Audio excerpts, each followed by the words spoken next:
तो दोस्तों आज की अपडेट रूस से निकल कर आ रही है, जिसमें भारत को जल्द ही महाविनाशक युद्धपोत मिलने जा रहा है। दरअसल भारतीय नौसेना की ताकत बढ़ाने के लिए 2 जहाज रूस में तैयार किए जा रहे हैं। $2.5 बिलियन की लागत से इन्हें बनाया जा रहा है। पहले शिपयार्ड का नाम INS तसोल और दूसरे का नाम INS तमाल है। 2 स्टॉल फ्रिगेट में से एक INS तसोल की स्वीकृत परीक्षण के लिए इंडियन नेवी के लगभग 200 कर्मी इस समय रूस में मौजूद है। अगर सब कुछ ठीक रहा तो पहला जहाज सितंबर के मध्य तक भारत में आ सकता है।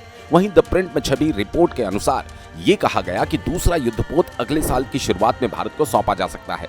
हालांकि दोनों जहाजों की डिलीवरी मूल रूप से 2022 के अंत में होनी थी, लेकिन कोविड संकट और यूक्रेन युद्ध की शुरुआत के बाद भुगतान न हो पाने के कारण इसमें देरी हुई। देरी का एक खास कारण यूक्रेन की कंपनी से गैस टरबाइन इंजन की खरीद थी। 2014 में रूस ने क्रीमिया पर कब्जे के बाद यूक्रेन से इंजन आयात करना बंद कर दिया था। भारत की ओर से इसे खरीदकर रूसी शिपयार्ड को दिया जाता था, जिसके लिए यूक्रेन की सहमति की जरूरत थी। लेकिन रूस यूक्रेन युद्ध के बाद ऐसा नहीं हो पा रहा। अब तक तलवार क्लास के साथ युद्धपोत बन चुके हैं। 6 एक्टिव हैं, 4 नए जंगी जहाज बनाए जा रहे हैं। 2 रूस में और 2 भारत में बनेंगे। वहीं पर इन जंगी जहाजों का समुद्र में डिस्प्लेसमेंट 3850 टन है। भारत ने 4 तलवार श्रेणी के जहाजों के लिए रूस के साथ एक इंटर गवर्नमेंटल डील की है और इस डील पर 2018 में हस्ताक्षर किया गया था। समझौते के मुताबिक 2 जहाज पूरी तरह से रूस में बनेंगे, वहीं 2 जहाज रूस की तकनीकी सहयोग से भारत के गोवा शिपयार्ड में बनाए जाएंगे। यंत्र शिपयार्ड ने 6 तलवार के 6 एक्टिव युद्धपोतों में से 3 का निर्माण किया। वहीं पर इस युद्धपोतों की खासियत की बात की जाए तो ये युद्धपोत समुद्र में 59 किलोमीटर प्रति घंटे की स्पीड से चल सकते हैं और इस युद्धपोत पर 18 अधिकारियों के साथ 180 सैनिक 30 दिन तक समुद्र में तैनात रह सकते हैं। ये एक स्टेल्थ युद्धपोत है, यानी इसे रडार से ट्रैक करना मुश्किल है, जिस कारण पनडुब्बियां इनका जल्दी पता नहीं लगा पाती। जहाज गैस टरबाइन इंजन के जरिए चलता है, वहीं पर यह जहाज खतरनाक हथियारों से लैस है। इसमें जमीन से जमीन और जमीन से हवा में मार करने वाली मिसाइल है।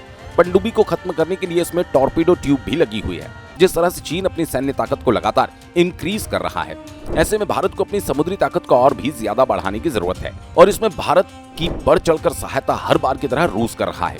रूस के सहयोग के लिए कमेंट बॉक्स में एक जय हिंद जरूर लिखिए।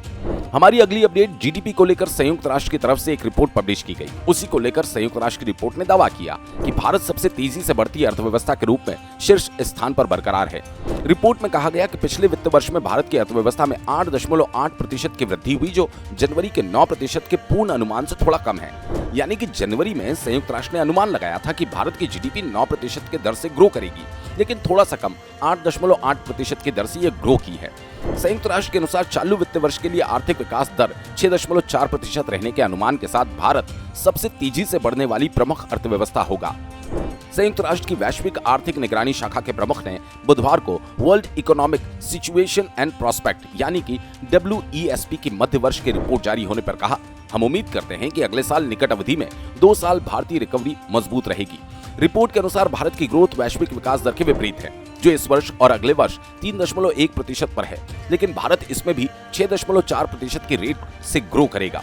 दूसरा सबसे तेजी से बढ़ती अर्थव्यवस्था के रूप में शुमार चीन के इस साल 4.5% और अगले साल 5.2% बढ़ने का अनुमान है। अमेरिका के इस साल 2.6% और अगले साल 1.8% बढ़ने का अनुमान है।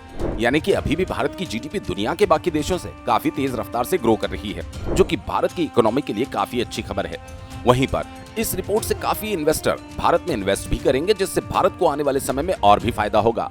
तो दोस्तों वीडियो में फिलहाल के लिए इतना ही। वीडियो अच्छा लगे तो लाइक और चैनल को सब्सक्राइब जरूर करें। धन्यवाद। जय हिंद, जय भारत।